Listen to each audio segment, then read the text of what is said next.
Well, it's the first stop in my mission to get enough oil, decent type of oil for an oil change. It's not my favorite, but I've used it before. At Woods. Well, 3 stores down. I just stopped here at Lowe's. They seem to always have oil and DEF. It's always at a higher price, but they didn't have any today. Stopped at Tractor Supply. They had oil, but it was off-brand, and they didn't have any DEF. I don't know if they usually carry DEF or not, but so off to store number 4.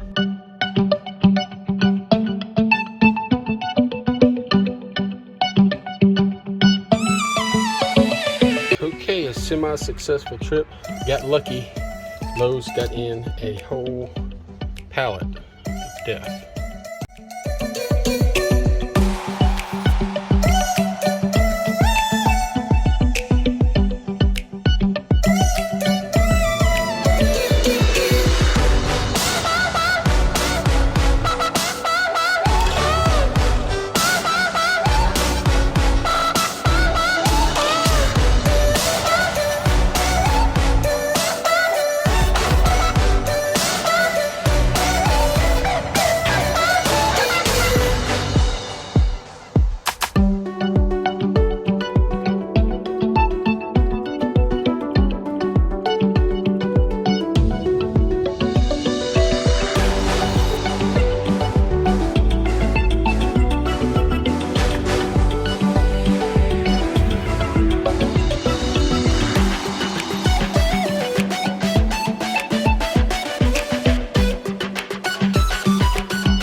Welcome back, guys. Hope you're doing well. Hope your trucks are treating you good.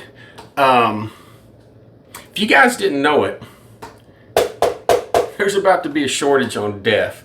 I've read a couple articles over this last week, and starting at different places, not the US yet, but starting at different places, they're starting to have some DEF shortages. I don't think it's putting people out of service. I think it's just causing an inconvenience. And then the oil thing. I'm sure the major truck stops and all that will have oil because they order it in bulk. But around my house, I do my own oil changes. Around my house, everybody's out except for the cheapest oils. And I don't like to put that in my truck, but I will, and I'll just do an oil change more often. But I went out yesterday, searched around town, couldn't find anything. Found one 2.5 gallon bucket, and it wouldn't have been my first, second, third, or fourth choice, but it's what I had, or what they had, so I bought it. And so if you guys don't know it, I'm not going to go out and stockpile it. I usually keep enough in my garage for a couple of oil changes, so I just don't have to go back to the store a lot. But now I'm down to just one oil change left with some quality oil. And after that, I don't know. So don't go out and buy, way more than you need, because that's really what's causing all these shortages. That and politicians. But so I'm going to go out today and look for. I keep one bucket of DEF on my truck just in case you get out in the middle of nowhere and you run out of DEF. But I'm going to go out and buy 1 or 2 more just in case I get out to the West Coast somewhere and all of a sudden there's no DEF anywhere. I can get back to the house. Either that or pee in the tank. So this week, short week. Originally, a couple weeks ago, I was going to take this week off, get my Christmas shopping done, Christmas stuff done around the house. But as per usual, plans change, and I picked up a loadout trailer the week before. And loadouts are a really good deal. If you don't know what loadouts are, it's when somebody just needs an empty trailer moved from one point A to point B. Sometimes they'll pay you to move that trailer and let you use it. And if they let you use it, that's called a loadout. Lots of times they don't want to offer you anything, but sometimes they'll give you, a couple $100 if it's going to, just a bad place. So I did this loadout, and it helped me out last week helped me out getting back and forth through the house. Real easy week. So I just wanted to get rid of that thing because it was a brand new trailer, and I was just getting antsy. I was getting nervous. I'd done several loads with it and hadn't gotten a scratch on it, and I got to the point where, I was just like, I just need to get rid of this trailer before, get some scratches or something, and I have to pay a claim. So I needed to take that thing out to El Paso. So Monday, all I wanted to do was get that thing out there and get back. And so Monday I looked around the house, found the closest load to my house. Well, it happened to be the closest load. I had two options. I could run and get a load, and that took me straight out to El Paso. And over the years, I've really wanted to run that route. I love driving out that way. No traffic, nothing. But the problem is, for years, agents or shippers, they don't want to pay anything to run that route out there. I don't know why. It should pay quite a bit. But the funny thing is, you get out here to El Paso, and that's in, however you draw this thing up here for Texas. It's way out here in far west Texas. So I'm way over here. Houston's here, Dallas is here. So you get paid $1.80 to go from here all the way out to here.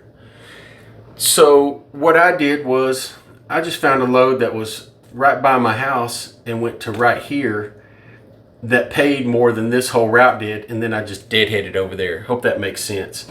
But so it worked out really good. I got paid more than I would have if I'd just gone straight to El Paso, and I really only went about 50, 60 miles out of the way. So that load paid $1,400, and it was a load of pallets, so it was a pretty light load. That was a live load for that loadout trailer that I had. So when I dropped that off, I deadheaded over to El Paso. I know you guys probably can't see all this. It's really sloppy too. And I dropped that trailer off. They inspected it. Everything looked great. And that trailer belonged to Stagecoach. If you guys have ever been anywhere along the border, El Paso, Laredo, you've seen Stagecoach before. Funny, real quick story about that. I was inside talking to the people about, doing those loadouts. And a lady had, what would you call it? Not a chart, but some kind of spreadsheet up on her monitor. And it showed all the loads that Stagecoach had run that year and that month and that week. It had it all broken down. And while I was sitting there waiting, I was staring at it real quick, and this is what it said. For every single load they've had that year, they got paid $1.88 per mile.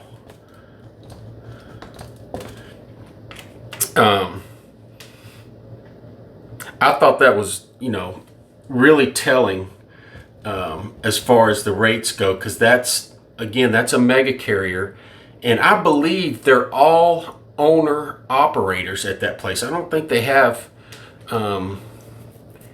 company drivers. I've never heard of a Stagecoach company driver. Some of you guys might know, but that's what their owner operators are getting paid, $1.88 per mile. Now I don't know, I doubt that would include the fuel service charge, because those mega corporations like that, they like to hold that fuel service charge out over here on the side and make you think, oh, look what we did get for you. We get you this extra 40 cents that nobody else in the world gets, so come over here.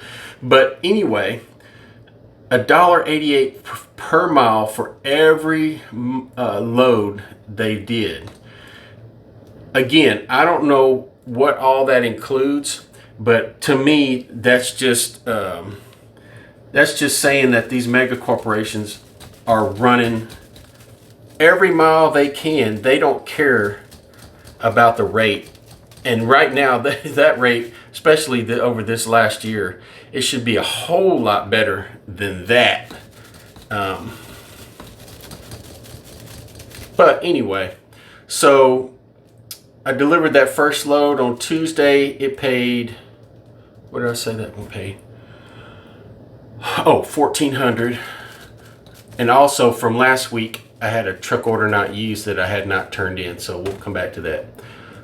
So I dropped off that loadout in El Paso, and then I found another load coming back to Houston, paying $1,550. And again, not gangbuster rates, nothing special, but there were other rates coming out of here going to different places that were a lot better than that. But like I said, I was just wanting to get out there and get home, take some time off, get some stuff done. So for the entire week, 2.5 days, what is that? 3,050, is that right? 9, 10.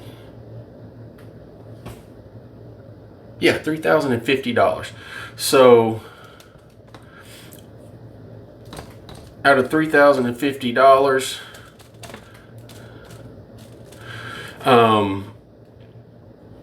I filled up with fuel when I got back to town. I always do that. I always like to have my truck full. That way when I'm leaving, out of the house, I don't have to worry about that. I don't have to go in the wrong direction to find a truck stop. Because once I leave Nacogdoches, it's 100 miles to the nearest TA or Petro. And more than that, depending on if I go off in straight west. So you take 2.75% because I factored all those loads. And then also, we'll just say $700 for fuel. It wasn't that much, but I don't remember exactly what it was. So I can't remember what it was. I won't even try to do the math. I'll just say that, for 2.5 days, I made $2,400. So not bad, not great, not bad, but it allows me to get to the house, get some stuff done, and I'm right now. I'm searching the load boards. It's what day is it? Friday. I think it's the 10th of December.